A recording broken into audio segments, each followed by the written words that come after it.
Ya. Buenos días a todos. El tema a tratar el día de hoy es sobre fracturas de húmero distal, hablando también un poco de abordajes y un poco también sobre las técnicas de reducción y los materiales que podríamos usar en este caso, ¿no? Eh, Como objetivos tenemos, ¿no?, los siguientes: la definición, epidemiología, anatomía quirúrgica, diagnóstico, la posición del paciente, los abordajes, técnica de reducción, complicaciones y conclusiones finales, ¿no? Las fracturas de húmero distal son las que se encuentran dentro del cuadrado de Müller, ¿no? Que es eh, desde, se toma desde la parte más ancha de la metáfisis, esa longitud, y la misma longitud se mide hacia vertical desde la parte articular. Ese es el cuadrado de Müller que nos va a determinar el nivel distal del húmero. En cuanto a la epidemiología, tenemos que este tipo de fracturas es más o menos el 23% en las fracturas del adulto en general, y el 20-30% de las fracturas de codo en el adulto. En el niño más o menos corresponde a un 15%, de las cuales 3/4 partes son supracondilias.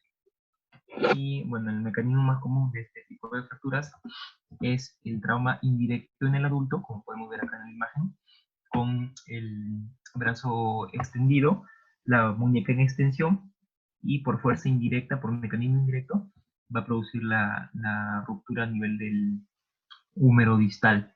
En este caso, por mecanismo indirecto, provoca una fractura en flexión, haciendo que la parte más distal del trazo de la fractura se vaya hacia la parte anterior, ¿no? Y el mecanismo directo en el niño, generalmente, bueno, con el codo flexionado, caen directamente al suelo con el codo, provoca una fractura en extensión, es decir, que el trazo más distal se va hacia posterior. Es un tipo de fractura que tiene una curva bimodal.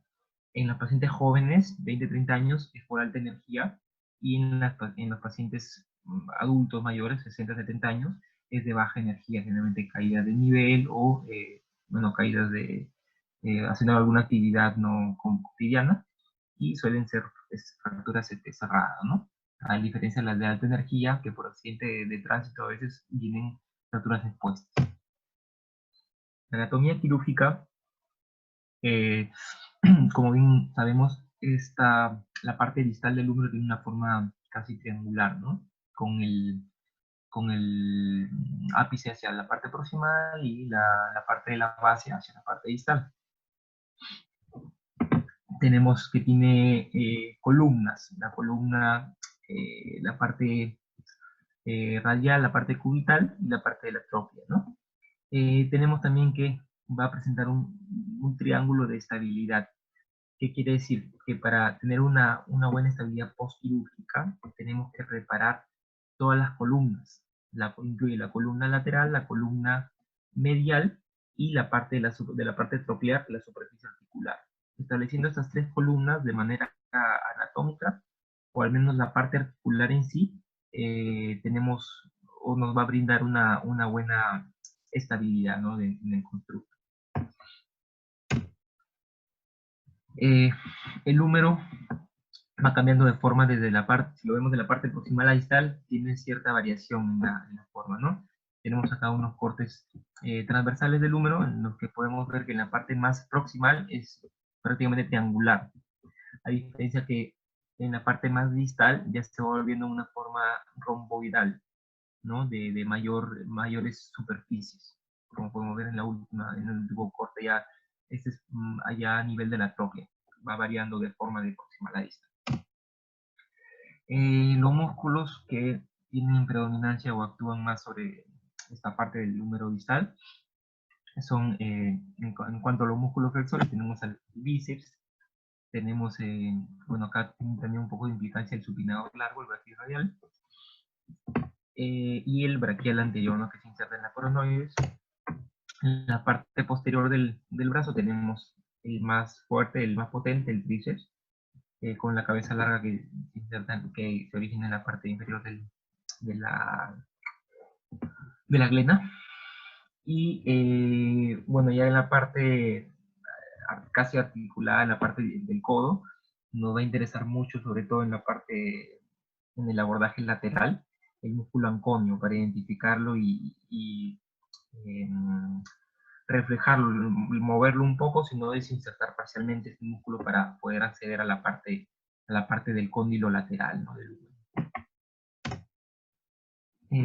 Tenemos en la masa epitroclear y en la masa epicondilar, tenemos en los músculos flexores y extensores.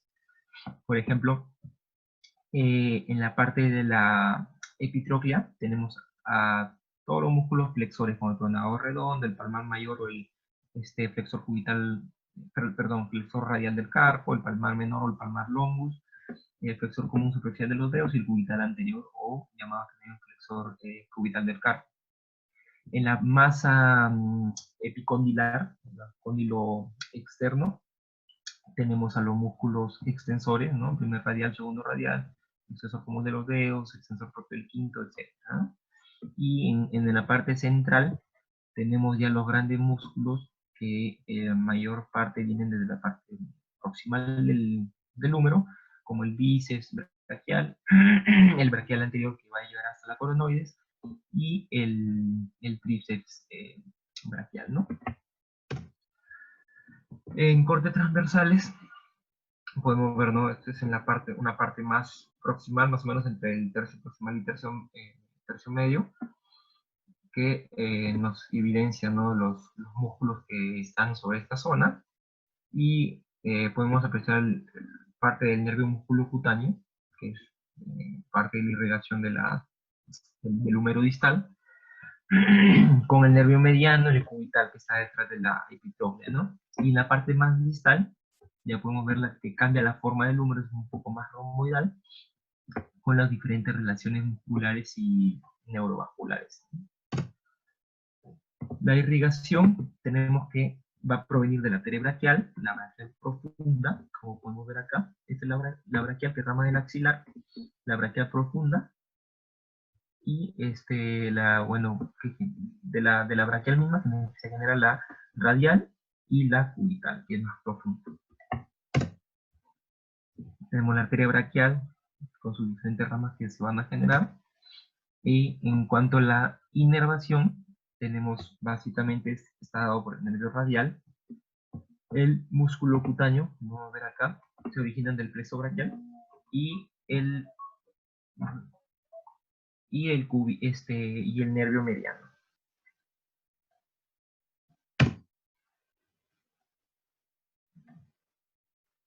Tenemos que, bueno, el nervio mediano también en la parte es medial en la parte del húmero, y se va haciendo central ya a medida que va usando el antebrazo para llegar al túnel carpiano. El cubital, como había mencionado, pasa detrás de la epitroclea. Podemos ver acá en la epitroclea, pasa detrás del cubital, en el canal o túnel cubital.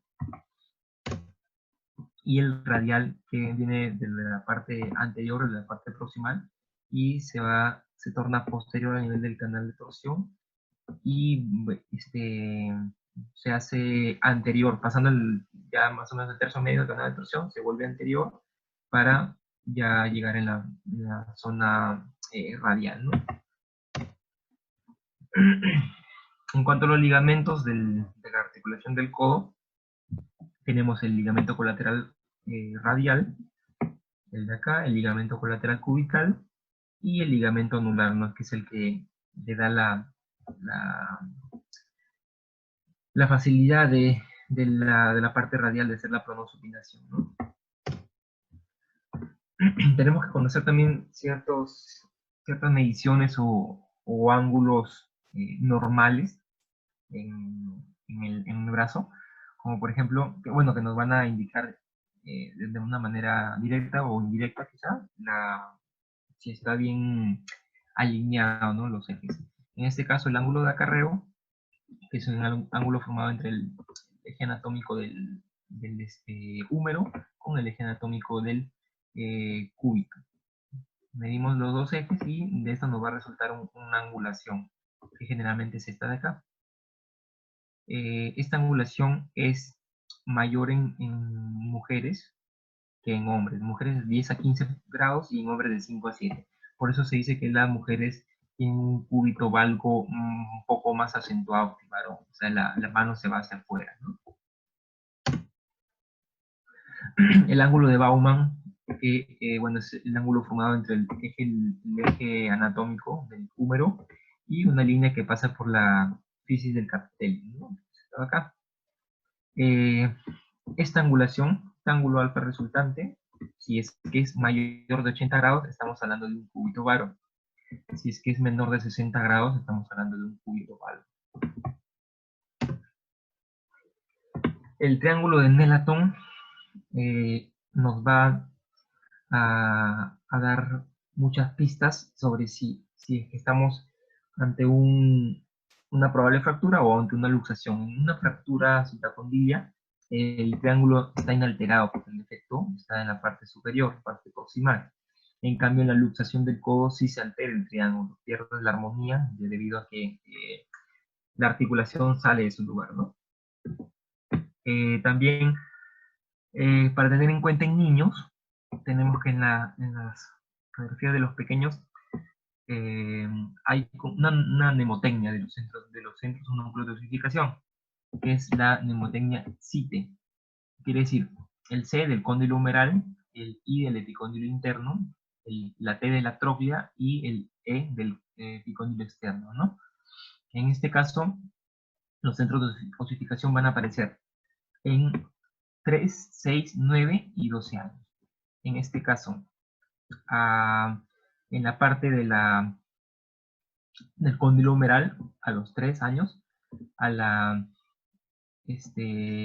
la parte tenemos acá, del cóndilo interno, 6 años, el cóndilo externo, 12 años, y la parte del, la región del cóndilo externo, ¿no? A los 12 años. En algunos casos, el centro de osificación de la cabeza radial, en promedio a los 4 años aparece, o hasta los 5, en algunas bibliografías 6 años mencionan, ¿no? Para tener en cuenta. También es importante la línea radiocapital de Storen, que nos va también a indicar, va a ser de mayor utilidad en personas, no en niños, sino en personas más grandes, sobre si es que la cabeza del radio está luxada. ¿Cómo hacemos? Trazamos una línea longitudinal a través del eje del radio y esta tiene que pasar por el capitellum, ¿no?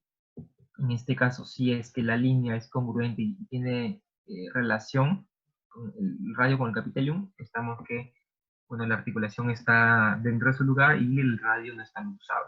Si es que esta línea del radial no pasara por el capitellum, por ejemplo, pasara a una parte más proximal, quiere decir que hay una luxación radial incipiente, ¿no?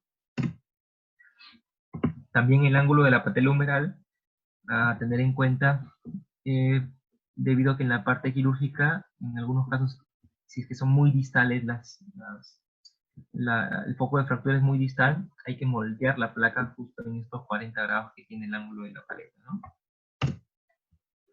La clínica de estas fracturas no difiere de las diferentes fracturas que generan dolor, inflamación, ¿no? La tetrada de Celsius, ¿no?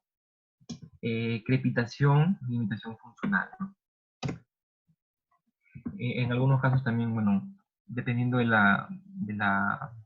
si es que está afectado o no la región neurovascular, problemas en estos casos, ¿no? En cuanto al diagnóstico, es básico la anamnesis, el examen físico, anamnesis preguntando el mecanismo de fractura para tener, perdón, el mecanismo de producción de esto, ¿no? de la clínica, el tiempo también en que se produjo, no es igual reducir una fractura de 1 o 2 días a reducir una fractura de un mes, una inveterada. El examen físico también para determinar lo anteriormente dicho. Y en la parte de ayuda diagnóstica, a la cabeza los rayos X, la AP, la lateral, y si es que tenemos duda y no evidenciamos nada en estas dos, la oblicua es de ayuda. Nos enseña a veces trazos que no se ven en estas dos incidencias. La TAC en casos de alta sospecha de fractura articular no visible, generalmente con retrospectiva en 3D, como en este caso. Y las imágenes de resonancia no son muy útiles en este caso, por lo que más valoran partes blandas, ¿no? La posición del paciente, para hacer un abordaje de este tipo de fractura, podemos tener al paciente o bien en decúbito prono, obviamente llevando una flexión mayor de 90 para exponer mejor la articulación, o en decúbito lateral, ¿no? Igual también mayor de 90 la flexión. Si se puede hacer la osteotomía o si se prefiere hacer la osteotomía de Chevron, se puede hacer en uno u otro tipo de abordaje y indistintamente de la posición, se puede hacer en ambas. Para los abordajes tenemos el posterior, que es el más usado y el que adecuadamente nos va a permitir una visión adecuada. Podemos hacerlo mediante la parte transprecipital o transolecraniana con la Chevron, ¿no? Y el lateral, que sobre todo es más para problemas en el cóndilo lateral humeral solamente, ¿no? Expone bien esa parte. Y también la cabeza del radio. En el abordaje posterior al tríceps, en el enfoque elevador, tenemos que, bueno, la incisión va a ser a la altura de la parte media, en el eje anatómico del húmero, entre el tercio medio y tercio distal se inicia. Algunos cirujanos prefieren hacer una incisión recta y otros una incisión curva. Con el propósito de, en el postquirúrgico, el paciente no se siente incómodo a la hora de colocar su codo sobre alguna superficie, ¿no? Incómodo con la cicatriz o que le genera algún tipo de molestias o dolor. Y se puede realizar esta incurvación hacia la parte radial, pero luego se regresa y se termina en la diáfisis cubital, ¿no? Más o menos una incisión promedio de 8 centímetros. Podemos ver acá, ¿no? Se levanta el flap y se incide en la aponeurosis y se puede ver el músculo tríceps. En este enfoque elevador, primero se va a determinar la ubicación exacta del nervio cubital, y en la parte del canal cubital, en la parte distal, se va a liberar un poco y se va a aislar este nervio, y se tiene que documentar en lo posible en el informe postquirúrgico, ¿no? Luego, bueno, esto es en cuanto a la ventana cubital, ¿no? Acá podemos hacer todo lo concerniente a la epitropia. Para realizar la elevación del tríceps, con un pincel pequeño, podemos sacar un poco de hueso, de la masa donde se inserta el tríceps, para posteriormente, con suturas no reabsorbibles o de alta tensión, reinsertarlo, ¿no? En cuanto a la ventana radial, para hacerlo concerniente al cóndilo lateral, igual, ¿no? Una vez haciendo la movilización, en algunos casos se prefiere solamente movilizar el tríceps hacia un lado u otro para exponer los diferentes lados del húmero, o en otros casos hacer la osteotomía, ¿no? No, igual es un poco más complejo y más trabajoso hacer la osteotomía, porque luego hay que reinsertarlo con cuidado. En algunos casos, solamente movilizando el tríceps se puede ver bien obviamente desinsertando la masa de los extensores y los flexores, se puede visualizar adecuadamente los cóndilos, ¿no? Luego, bueno, acá podemos ver una imagen de intraoperatorio en la cual se está aislando el nervio cubital, se encuentra parte del nervio radial y con una gasa se moviliza el tríceps, ¿no? O también con un separador para movilizar el tríceps, según la técnica Mayo, se realiza la movilización hacia la parte lateral y según Cocker hacia la parte medial, ¿no? Esas son las dos variantes de la movilización del tríceps. En la otra modalidad, que es el transtríceps, el abordaje es el mismo. Igual también se protege mucho el nervio cubital. Tenemos las variantes de incisión a través del tríceps, ¿no? Una es una variante recta, que viene desde el extensor cubital del carpo, viene desde esa zona hacia la parte de la fascia del tríceps, ¿no? Pasando entre el anconio y el flexor cubital, ¿no? Del carpo. La otra variante es ir hacia ambos lados, lateral y medial, pasando entre el músculo anconio y parte del flexor cubital del carpo, teniendo mucho cuidado con el nervio cubital. Y la otra variante solamente yendo hacia la parte medial, ¿no?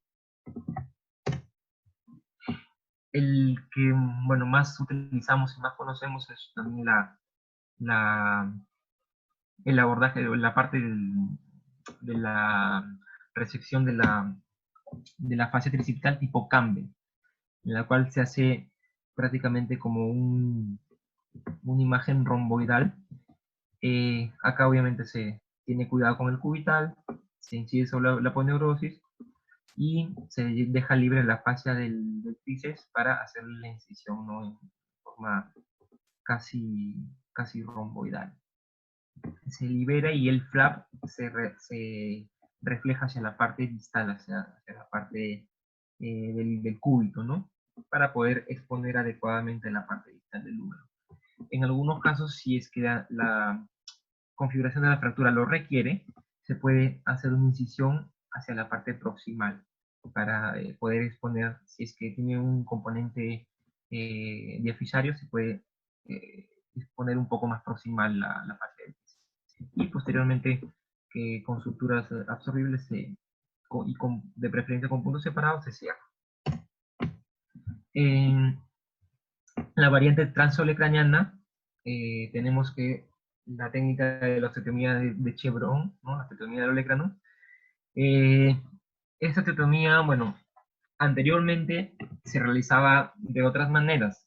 Había una incisión que se hacía de forma transversal generalmente, pero se descubrió mediante estudios de biomecánica que la osteotomía en B, obviamente con el ápice distal, o sea, la punta de la B hacia distal, fue biomecánicamente superior debido a que al hacer esta B generaba mayor superficie de contacto entre el hueso, generaba mayor estabilidad que la transversa, ¿no? Que el corte transverso. Sobre todo generaba mejor estabilidad rotacional. En la parte transversa, si es que no, la banda de tensión no se realizaba de manera adecuada, con buena presión, este fragmento podía rotar. En cambio, a diferencia de en B, no sucede así. Para hacer esta osteotomía en B, tenemos que en la parte lateral liberar un poco el músculo anconio, que se inserta justo en esta parte, y en la parte medial retraer lo más que se pueda el cubital, el nervio cubital. En esta parte de la cápsula se libera y se realiza más o menos la planificación de dónde va a ser la osteotomía en B, como le dije, con el ápice y la punta hacia distal. En algunos casos, y si la configuración de la fractura lo requiere, se puede realizar una osteotomía en B con el ápice hacia proximal. Pero esto se realiza en casos raros, sobre todo si es que queremos ver la parte, si es que son muy articulares, muy distales la fractura en el número, ¿no? Unos prefieren hacerlo con sierra y otros prefieren hacerlo con cincel para tener mejor control sobre el fragmento óseo. Con sierra se realiza hasta las 3/4 partes de todo el espesor del hueso, y en este cuarto que queda se realiza con cincel para tener un mejor control y no irnos o no dañar la articulación, ¿no? Como podemos ver acá. También la parte articular del olecranon es más dura, es más rígida. Si lo hacemos con la sierra oscilante, no podemos medir bien la fuerza y nos podemos ir muy articular, ¿no? Por eso es que con el cincel se controla mejor este aspecto. Y bueno, para reducir esta posterior a la cirugía, esta cectomía en B, se realiza la banda de tensión, ¿no? Tenemos otro abordaje, que es el abordaje lateral, eh, con sus dos variantes, ¿no? La variante de Cocker y la variante de Kaplan. Para hacer este abordaje tenemos que palpar el cóndilo lateral y más o menos al centro de este cóndilo se realiza la incisión, ¿no? Se dirige hacia la parte proximal y una parte hacia distal, más o menos también dando con el centro de la cabeza radial. Tener mucho cuidado con el nervio interóseo posterior, que del cóndilo lateral está más o menos a 3 traveses de dedo hacia distal, ¿no? En esta zona. En el intervalo Cocker tenemos que vamos a tener que adentrar entre la parte del músculo anconio y el extensor cubital del carpo, ¿no? Que es este de acá. A diferencia del intervalo de Kaplan, que es un poco más proximal, acá tenemos el Cocker, y el Kaplan es un poco más proximal. Tenemos que ir desde el extensor radial carpo brevis o corto hacia el extensor digital común, que es este de acá. O sea, el intervalo Kaplan es este de acá. A diferencia del Cocker, que es más inferior. Una vez entrando en esta parte muscular, vamos a encontrarnos con el ligamento anular, lo cual se va a incidir con mucho cuidado por tener el nervio interóseo posterior cerca, ¿no? Para esto se hace en este caso, una pronación máxima del antebrazo con el fin del nervio interóseo posterior llevarlo más hacia la parte media del cuerpo, ¿no? Y evitar en esta incisión la lesión de este nervio. En cuanto a las opciones de tratamiento, tenemos, como la mayoría de fracturas, tratamiento conservador, tratamiento quirúrgico, y en este caso se subdivide, ¿no? En la osteosíntesis o en artroplastía total o parcial. Para el tratamiento conservador se prefiere cuando son personas de mayor edad con comorbilidades severas, con un ASA 4 que le impida quizá la cirugía, o con pacientes con limitaciones previas de la extremidad, ¿no? Del brazo, en algunos casos de fracturas no desplazadas y que no sean articulares, o que sean metafisarias, pero con el riesgo de probablemente tener una consolidación viciosa, ¿no?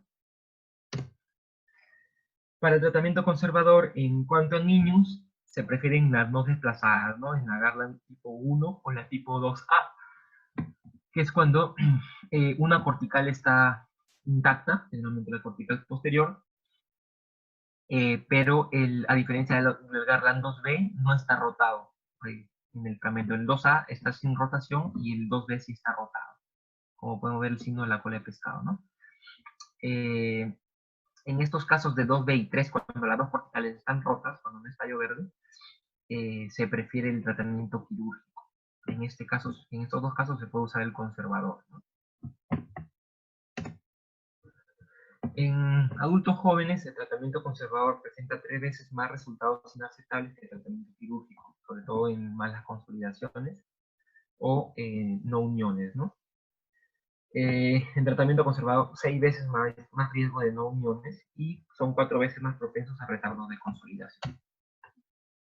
En el tratamiento conservador tenemos el yeso braquial, que se va modificando, se prefiere cada 2 semanas para darle movilidad al codo, para poco a poco ir extendiendo, ¿no? El codo, y que no, una de las complicaciones de la inmovilización en estos tipos es la rigidez del codo, ¿no?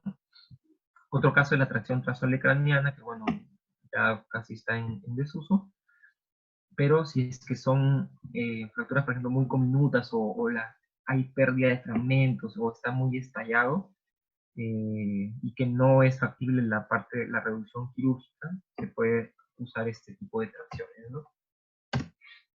Lo único malo es que el paciente tiene que estar prácticamente postrado, ¿no? Por medio de 6 a 8 semanas. En el tratamiento quirúrgico las indicaciones son fracturas articulares desplazadas, pacientes jóvenes con altas demandas funcionales, pacientes activos y con función previa adecuada, ¿no? En los principios de la osteosíntesis tenemos que hacer una reducción anatómica en fragmentos articulares. En fragmentos metafisarios no articulares, no necesariamente tiene que ser anatómica, pero sí tiene que tener buen contacto, ¿no? Se debe hacer una fijación rígida con 2 placas fuertes. Mínimo 2 placas, porque ya se ha visto en estudios que una sola placa para las solicitancias de la articulación del codo queda, es inestable, ¿no? No le da la rigidez suficiente y con la solicitación del codo se puede estresar y romperse. Hablamos de placas fuertes, las cuales son altamente rígidas, y mínimo 3.5, unos pequeños fragmentos de 3.5 en adultos y 2.7 en niños, pero doble placa. Si queremos poner una sola placa con esto, con 3.5, se va a estresar, se va a romper. Placas tercio de caña no se recomienda debido justamente a las solicitaciones, a las fuerzas de la articulación, y fácilmente se rompe, ¿no? Se estresa y se llega a romper. En el material de osteosíntesis tenemos las placas de reconstrucción, placas anatómicas tipo LCP, placas de compresión bloqueada, ¿no? Tornillos canulados, esponjosos, corticales simples, o las agujas Kirchner, sobre todo en los niños, ¿no? En las Garland. Tenemos placas dorsolaterales con pestañas, sobre todo si hay un fragmento condilar para fijar, y las placas dorsolaterales sin pestañas, ¿no? Igual que las LCP también, de 3.5 y 2.7. En cuanto a las técnicas de reducción, tenemos, bueno, va a ser de gran ayuda los clavos Kirchner para hacer una fijación preliminar, ¿no? Las pinzas de reducción como la pinza Weber, si son un fragmento, nos va a ayudar mucho la pinza Weber, ¿no? Para sujetar y pasar en los niños, ¿no? Tornillo de 3.5,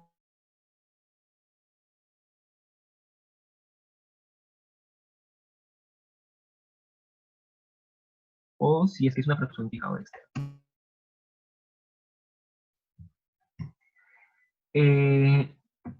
En cuanto al reensamblaje condilar, tenemos que, como le había mencionado, ¿no? Si es un fragmento simple condilar, se puede hacer uso de una pinza Weber y reducir esta fractura para poder pasar los tornillos, ¿no? Acá sí tiene que ser anatómico, a diferencia de esta parte metafisaria que ya no necesariamente tiene que ser al 100%, ¿no? En huesos de mala calidad, en vez de la pinza, se prefiere hacer reducción preliminar con los Kirchner para no dañar este hueso osteoporótico, y incluso con la pinza lo podríamos romper. Una vez ya tenemos alineados los 2 fragmentos de la articulación, ya se hace la fijación con tornillos de esponjosa, en este caso rosca parcial, para poder atraer el fragmento distal hacia el proximal y generar compresión. En las fracturas que son muy distales y solamente alcanza un tornillo, podemos en este caso echar mano de un Kirchner para evitar también la rotación. Bueno, ya una vez teniendo la fijación articular con los tornillos, en algunos casos esta estabilización es insuficiente, como había mencionado, por la misma solicitación de la articulación, y debemos usar placas de neutralización, como en este caso, ¿no? Nos olvidamos de la reducción con los Kirchner y usamos las placas premoldeadas para la epitroclea, y esa es la parte de la epitroclea se coloca en una placa medial, y la parte lateral se coloca la placa en la parte posterolateral, justamente para generar una estabilidad ortogonal, ¿no? En 90 grados. Para hablar de constructo estable, Esto se logra mediante una configuración de las placas de forma bien ortogonal o bien sea paralela. Ortogonal cuando es 90-90, como ya lo expliqué antes, ¿no? La placa posterolateral y la placa medial, ¿no? Generamos una configuración de las placas en 90-90. Y ese es un constructo estable. Y otro tipo de constructo estable es la paralela, lo cual se puede colocar la placa medial y la placa lateral, ¿no? Para ambas columnas. Acá podemos ver, ¿no? Una placa posterolateral, una placa medial, generando el constructo estable, ¿no? Y la estabilización adecuada y dando buena rigidez. Se hicieron estudios biomecánicos de la comparación entre el sistema paralelo y ortogonal, en las cuales, hablando de rigidez, no existe diferencia significativa, ¿no? Entre estos dos constructos, por lo que eh, ya sea por la preferencia del cirujano y por la facilidad de colocar las placas, se puede hacer uso del sistema paralelo o ortogonal de forma, eh, dependiendo del cirujano, no es imprescindible una u otra, no es superior. Comparando también en ese mismo estudio, se hizo la colocación de una placa posterior con el principio de tirante, ¿no? De la cual es haciendo la fuerza de distracción convirtiéndolas en fuerzas de compresión, pero esta placa posterior, como podemos ver en este estudio, soportaba la fuerza de flexión, pero no toleraba la extensión. ¿Qué quiere decir? Que en la parte anterior o sea, era soportada esta fuerza, impedía que el fragmento distal se vaya hacia anterior, flexionándose, pero no soportaba que el fragmento distal se vaya hacia posterior, o sea, extendiéndose, ¿no? Es por eso que una sola placa en posterior no es biomecánicamente estable para ese tipo de fracturas. Las placas laterales o placas mediales sí daban estabilidad en sentido sagital, ¿no? En cuanto a la flexoextensión.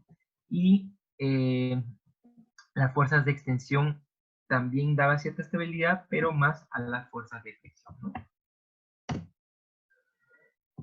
También, para tener el constructo estable, no debemos usar, como el estudio biomecánico lo demostró, placas solamente posteriores o una placa posteromedial o posterolateral, que también viene a ser un constructo posterior. No se debería usar, por lo previamente explicado, ¿no? Las fuerzas de flexión y extensión van a llegar a fatigar estos implantes y va a producirse fracaso, ¿no? Como bien el estudio biomecánico lo explicó. Para que el constructo pueda soportar las fuerzas de extensión, siempre es necesario un componente paralelo. Las placas paralelas se pueden utilizar para cubrir estas fuerzas, ¿no? También se habla mucho del concepto del andamiaje. En el sistema ortogonal es un andamio de 90 grados y en el sistema de las placas paralelas se puede también producir un andamiaje. En este caso, en el ortogonal, se produce el andamiaje a 90 grados, ¿no? De un lado y del otro. A diferencia de este tipo de fijación, que quizá no se pueden despegar los tornillos fácilmente, en cambio, en esto, como el principio de la manzana, ¿no? En este caso, genera más estabilidad biomecánica de los tornillos. Y en el andamio paralelo, tiene que cumplirse la base de que los tornillos deben llegar, sobre todo los más proximales, deben llegar a la otra cortical y deben entrelazarse los tornillos de ambas placas, ¿no? En las fracturas condilias se puede usar tornillos interfragmentarios, sobre todo si es que el paciente, por ejemplo, no tiene mucha masa muscular, no es fuerte, por así decirlo, ¿no? En estos casos, si es que se requiere, se pueden asociar las placas de neutralización para proteger esta fijación. En la parte pediátrica, tenemos la fijación con los clavos cruzados o bien los clavos laterales en las fracturas de Garland, ¿no? el tema es que con los clavos cruzados se menciona en la bibliografía mayores reportes de lesión del cubital, a diferencia de los clavos laterales, ¿no? Para disminuir quizá un poco el riesgo de la lesión del cubital en los clavos cruzados, se hace un abordaje, bueno, con el paciente en el cúbito prono, y se flexiona a más de 90 grados el codo para el nervio cubital que está posterior, detrás de la epitróclea, se vuelve un poco anterior, se vuelve en la parte anterior a la epitróclea, con el riesgo mínimo de lesión de este nervio, ¿no? Ese es un tipo. En cuanto a las fracturas irreductibles y de alta conminución, se prefiere la artroplasia o la artrodesis de inicio, ¿no? Como salvataje. La artroplasia parcial de codo se reemplaza lo que es la parte epifisiaria distal del húmero y mayormente se da o se realiza en pacientes que no son adultos mayores, que son menores de 65 años, cuando tienen mucha conminución de la parte distal articular, pero esta artroplastia requiere los ligamentos colaterales indemnes para que le den buen soporte, buena fijación y buena estabilidad, y cuando también haya la posibilidad de reconstrucción de una columna, ¿no? A diferencia de la artroplastia total de codo, que, bueno, si no se logra una reducción adecuada, si es unos fragmentos muy estallados, muy comminutos, no se puede hacer la reducción con osteosíntesis, o quizá se puede generar una reducción en la parte más proximal con ayuda de la osteosíntesis, se puede realizar este tipo de artroplastia y en mayores de 65 años de preferencia, ¿no? Ya, aquí ya no importa mucho conservar la articulación nativa a diferencia de los jóvenes. Como podemos ver, ¿no? El componente humeral y el componente cubital, ¿no? La artrodesis de codo es un procedimiento de salvataje en la cual se puede realizar cuando el paciente queda con mucho dolor, moderado a severo postquirúrgico, post-tratamiento, cuando hay cierto grado de inestabilidad del codo, cuando hay déficit de stock óseo, cuando hay infecciones crónicas, obviamente previa limpieza, previa antibiótico-terapia, según el cultivo y angiograma, y también cuando falla la prótesis total de codo. Se hace la prótesis, sobre todo como un procedimiento de salvataje, ¿no? Se fusiona la articulación. Las complicaciones de este tipo de fracturas: lesión vascular, lesión nerviosa, infección, exposición del material, sobre todo si es que lo hacemos, por ejemplo, una IC4, IC5, ¿no? Cuál es la calidad de piel, la calidad de tejidos blandos es mala, provoca necrosis y se expone el material. Una complicación también es la rigidez de la articulación. Supone que un paciente se le realiza la cirugía para darle movilidad precoz y evitar este problema del codo, ¿no? Se habla de una cirugía insatisfactoria cuando el paciente, después de ser operado, presenta rigidez de codo.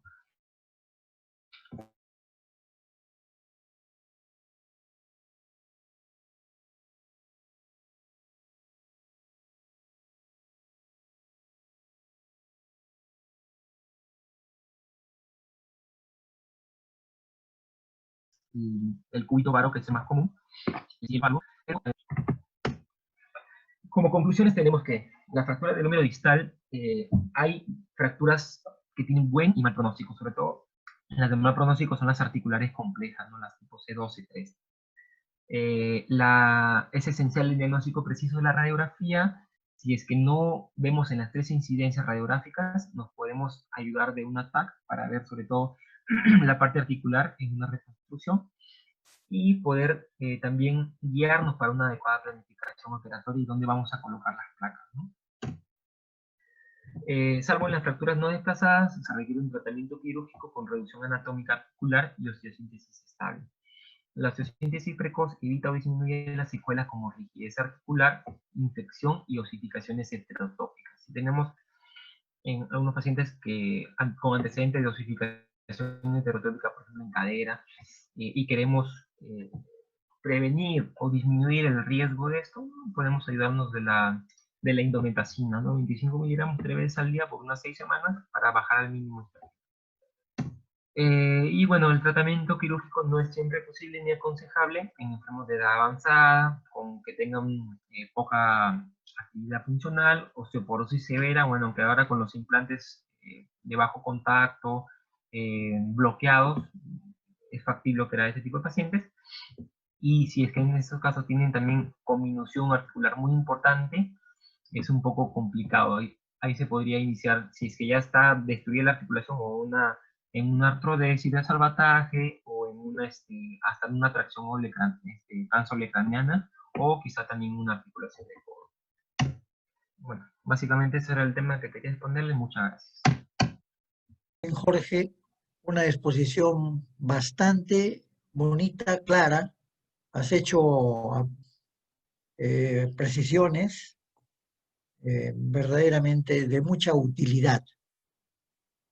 Como tú te has dado cuenta, esto pues es la base para poder hacer cualquier procedimiento o intervención que se tenga que hacer sobre el codo. Has descrito muy bien las características y los sitios de abordaje. No más comentarios, porque creo de que es lo que nosotros necesitamos saber. ¿Bien? Y si no hay más comentarios, felicitaciones nuevamente, que pasen ustedes un buen día.